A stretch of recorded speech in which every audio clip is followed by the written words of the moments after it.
তো তোমরা বোর্ডে একটা অঙ্ক দেখতে পাচ্ছ, সেই অঙ্কটা হচ্ছে এসএসসি 2011 সালে এসেছিল।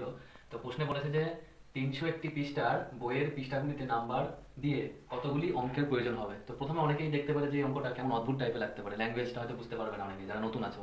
কিন্তু এই অঙ্কটা খুবই সহজ। তো কিভাবে করতে হয় তোমরা দেখে নাও। টোটাল পেজ বলেছে এখানে 300টা, ঠিক আছে। এবার এক অঙ্কের সংখ্যা এখানে কটা রয়েছে? 1 থেকে 9 পর্যন্ত 9খানা সংখ্যা রয়েছে, গুণ 1, তাহলে টোটাল সংখ্যা 9 হলো। 10 থেকে 99 পর্যন্ত দুই অঙ্কের সংখ্যা, ঠিক আছে, দুই অঙ্কের সংখ্যা এখানে 90টা রয়েছে, গুণ 2, 180 হলো। এইবার 100 থেকে 300 পর্যন্ত তোমাদের এখানে টোটাল 201খানা সংখ্যা হলো, ঠিক আছে, গুণ 3, তাহলে 603।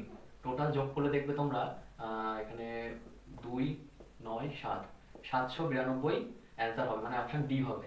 এবার তোমরা বলতে পারো যে দাদা এখানে 100 থেকে 300-র মধ্যে তো 200 রয়েছে, তাহলে তুমি 201 ধরলে কেন?